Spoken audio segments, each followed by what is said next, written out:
Jurassic Island, premier parc dédié aux dinosaures de toute la Caraïbe. Parcourez le parc à la rencontre de dinosaures animés à taille réelle. Au programme, plongez dans l'ère du Jurassique en réalité virtuelle avec la toute nouvelle attraction Jurassic VR.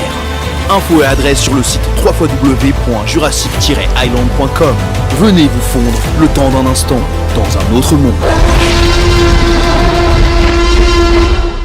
Face au manque de lits pour prendre en charge les patients des urgences, depuis le 4 mai dernier, les établissements du CHUM sont placés en situation d'hôpitaux en tension. Cette problématique risque de s'aggraver à cause du manque de médecins.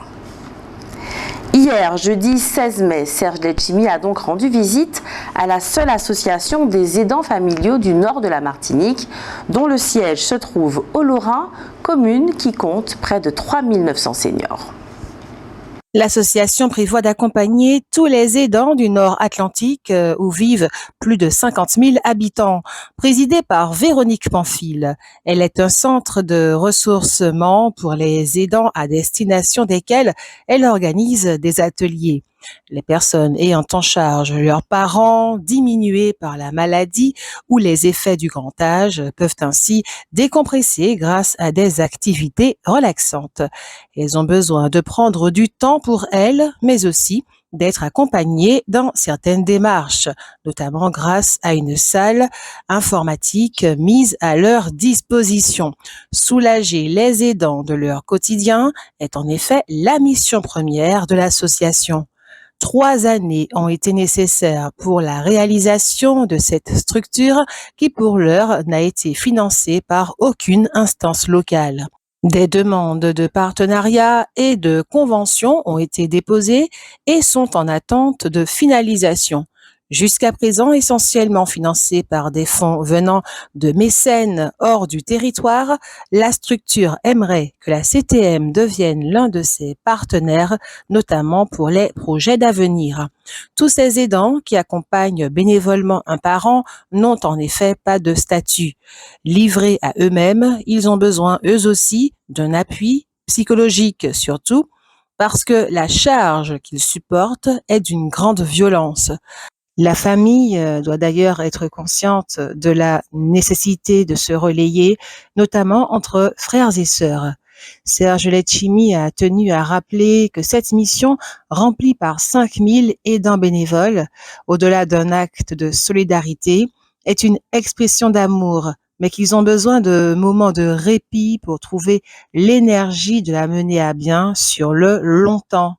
Le président de la CTM a expliqué qu'ils sont au cœur d'un problème crucial dans notre société vieillissante et souligné le rôle fondamental des associations de répit, de formation et des ateliers organisés comme c'est le cas au Lorrain. Il s'agit selon lui d'un sujet humanitaire qui doit pouvoir compter à l'avenir sur l'appui croissant de la CTM. Le 21 novembre dernier, Bruno Pélage, alias Volcan, Hugues Bapin, alias Baramine, et Géry Tino, surnommé Pline Pyromane, avaient pénétré dans le collège Belle Étoile à Saint-Joseph. Avec plusieurs parents d'élèves, ils souhaitaient défendre et soutenir la cause de Morana, une jeune fille harcelée depuis des années. 6 mois après les faits, les 3 hommes ont été jugés mercredi 15 mai pour des dégradations et intrusions dans le collège. La décision du tribunal a été mise en délibéré au 29 mai prochain. Les Préchotins vous invitent à leur traditionnelle fête des agriculteurs qui a lieu chaque année le dimanche de Pentecôte. Messe en l'honneur des agriculteurs, défilé des personnalités, déjeuner populaire ouvert à tous et bal dès 21h seront proposés. À noter que le bal sera animé par les groupes Jet Live et Groovela. En cette matinée du 17 mai, c'était l'heure du bilan pour l'Agence française de développement. Devant la presse, l'organisme de financement a fait le point sur ses différents projets en cours et surtout sur ceux qui ont été achevés. Le financement total de la FD pour 2023 s'est élevé à 76 millions d'euros, dont 36 millions pour les communes. La Martinique a cependant investi 2 fois moins que les autres territoires d'outre-mer. 50% des investissements de l'AFD visent à lutter contre le changement climatique.